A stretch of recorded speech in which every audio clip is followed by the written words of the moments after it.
नमस्कार दोस्तों, welcome to ट्रिकेट। और दोस्तों आज हम स्टार्ट करेंगे वर्ल्ड मैप सीरीज। तो सबसे पहले मैं आपको ये कहना चाहूँगा कि मैप जो होता है वो बहुत ही इम्पॉर्टेंट है। किसी भी गवर्नमेंट एग्जाम के प्रोस्पेक्टिव की बात करें तो वहाँ तो इम्पोर्टेंट है ही, बट लाइफ में भी इसकी बहुत ज़्यादा इम्पोर्टेंस है। अगर आप रह रहे हैं इस अर्थ पे तो आपको पता होना चाहिए कि मैप पे कौन सी जगह कहाँ पर एग्जिस्ट करती है। और एग्जाम पॉइंट ऑफ व्यू से तो आपको पता ही है कितनी ज़्यादा इंपॉर्टेंस है इस चीज़ की। तो आज ये पहला वीडियो है जिसमें मैं आपको ये पूरा वर्ल्ड मैप के बारे में कुछ चीज़ें बताऊंगा, इंट्रोडक्शन दूंगा। इसके बाद जो वीडियोस आएंगी उसमें मैं पर्टिकुलर कॉन्टिनेंट को डिस्कस करूंगा। जैसे सबसे पहले मैं एशिया की बात करूंगा, फिर यूरोप पे जाऊंगा, फिर अफ्रीका पे जाऊंगा, फिर साउथ अमेरिका पे जाऊंगा, फिर नॉर्थ अमेरिका पे जाऊंगा, ऑस्ट्रेलिया। तो इस तरीके से पूरा का पूरा जो वर्ल्ड है वो हम डिस्कस करेंगे। और उस पर्टिकुलर कॉन्टिनेंट में कौन सी कंट्रीज हैं या कौन सी नदियां वहाँ पर हैं, कौन से माउंटेन्स हैं, कौन सी और भी जो इम्पोर्टेंट साइट्स हैं जैसे कोई वॉल्केनोज हैं, तो वो सारी चीज़ें मैं आपको बताऊंगा। अगर आपको वीडियो पसंद आए प्लीज़ इस चैनल को सब्सक्राइब करें और कमेंट सेक्शन में अपने जो व्यूज़ हैं वो भी ज़रूर हमें बताएं। चलिए दोस्तों शुरुआत करते हैं।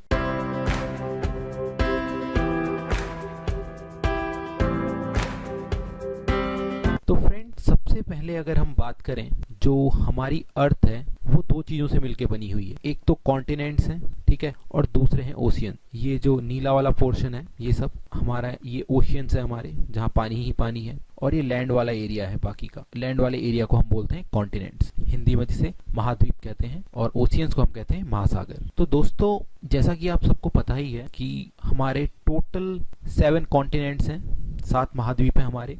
और उनमें जो सबसे बड़ा महाद्वीप है वो है एशिया। एशिया सबसे बड़ा महाद्वीप है। फिर उसके बाद अगर सेकंड लार्जेस्ट की बात करें तो वो अफ्रीका है। अफ्रीका के बाद third largest north America, fourth largest south America, fifth largest जो है वो एंटार्क्टिका, ये नीचे वाला पोर्शन जहाँ पे बर्फ ही बर्फ है।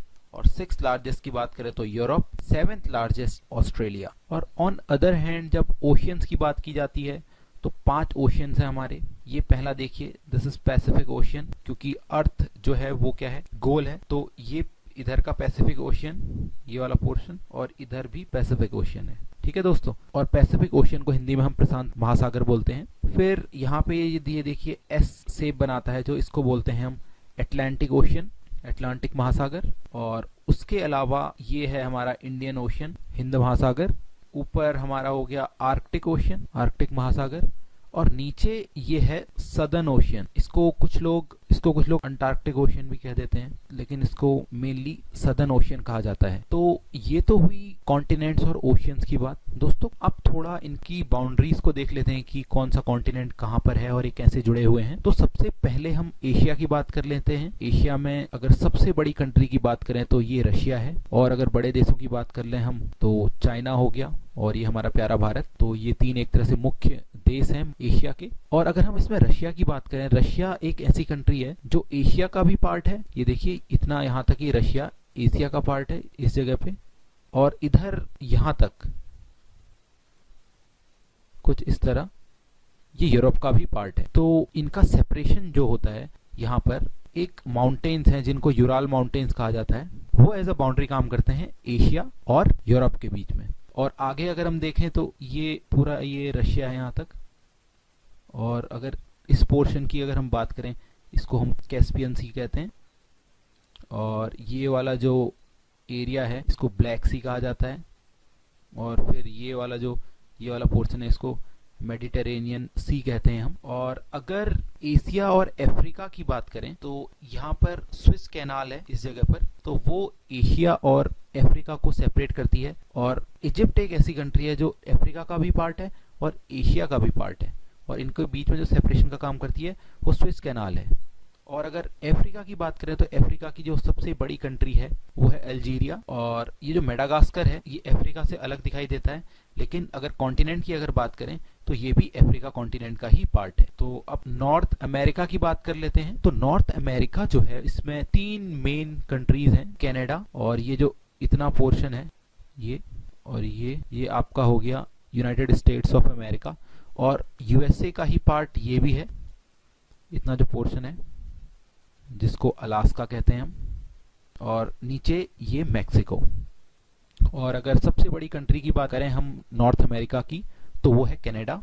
Canada is the largest country of north America. ऊपर ये जो पोर्शन है इसको हम कहते हैं ग्रीनलैंड। ये पार्ट है डेनमार्क का। डेनमार्क यूरोप में है और ये, लेकिन ये जो लैंड पोर्शन है ये वाला, ये डेनमार्क के अंडर में आता है, ग्रीनलैंड का। अब नॉर्थ अमेरिका से हम साउथ अमेरिका में आए हैं, उससे पहले मैं आपको ये बताना चाहूंगा कि नॉर्थ अमेरिका और साउथ अमेरिका के बीच की बाउंड्री क्या है। तो यहाँ पर एक जगह है पनामा, और पनामा के बीचों बीच एक कैनाल पड़ती है जिसको पनामा कैनाल कहते हैं। तो पनामा कैनाल सेपरेट करती है नॉर्थ अमेरिका और साउथ अमेरिका को। और साउथ अमेरिका की जब हम बात करते हैं तो साउथ अमेरिका की जो सबसे बड़ी कंट्री है वो है ब्राज़ील। और अगर मेन कंट्रीज की बात कर ले तो अर्जेंटीना भी एक काफ़ी बड़ा पोर्शन है साउथ अमेरिका में। और इधर ये वाला पोर्शन ये चाइल हो जाता है यहाँ पे। अब हम लास्ट कॉन्टिनेंट की बात करते हैं, दैट इज ऑस्ट्रेलिया। तो ऑस्ट्रेलिया कॉन्टिनेंट की जब हम बात करते हैं तो ये रहा ऑस्ट्रेलिया, और इधर ये है न्यूजीलैंड। तो न्यूजीलैंड एक्चुअली ऑस्ट्रेलियन कॉन्टिनेंट का पार्ट नहीं है। और अगर इधर की बात करें तो ये है पपुआ न्यू गिनिया, और ये है पपुआ। और पपुआ जो है वो इधर इंडोनेशिया का पार्ट है। और ये जो टोटल एरिया है ये ऑस्ट्रेलिया के अंडर में आता है। और आपने कभी कभी एक टर्म सुनी होगी जिसको हम ओशिनिया बोलते हैं। तो ओशिनिया हम इस पूरे पोर्शन को बोलते हैं जिसके अंडर में ये ऑस्ट्रेलिया, पपुआ न्यू गिनिया और न्यूजीलैंड वाला जो पोर्शन है ये सारा का सारा कवर्ड हो जाता है। और ये छोटे छोटे जो यहाँ पे आइलैंड्स हैं तो ये पूरा मिलके ओशिनिया बनता है। तो काफ़ी लोग ओशिनिया को भी एक कॉन्टिनेंट कह देते हैं।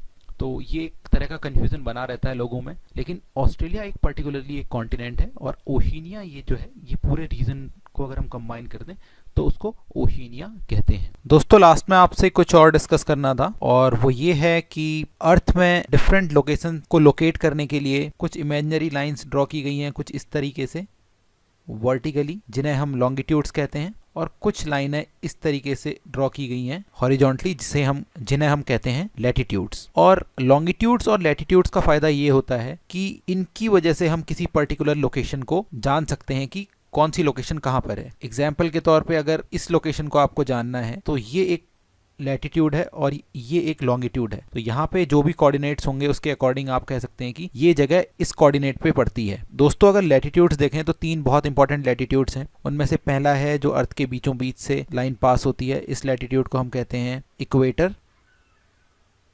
जिसको 0 डिग्री कहा जाता है।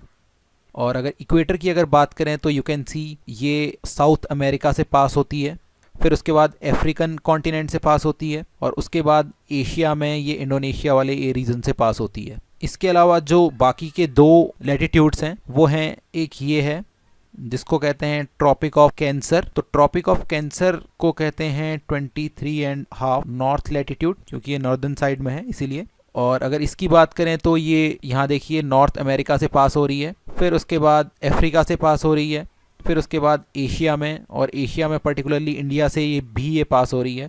और दोस्तों अगर आपको ये देखना हो कि कौन कौन से इंडियन स्टेट से ट्रॉपिक ऑफ कैंसर पास हो रही है, क्योंकि ये एग्जाम में पूछा जाता है, तो उसके लिए मैंने एक सेपरेट वीडियो बनाया है जिसमें आपको डिटेल में बताया भी है मैंने, और साथ में ही मैंने एक ट्रिक भी बताई है कि आपको ये कैसे याद कर सकते हैं। तो मैं लिंक उसका डिस्क्रिप्शन में दे दूंगा, तो आप वहाँ पर जाके देख सकते हैं। तीसरा लैटिट्यूड है ट्रॉपिक ऑफ कैप्रिकॉर्न।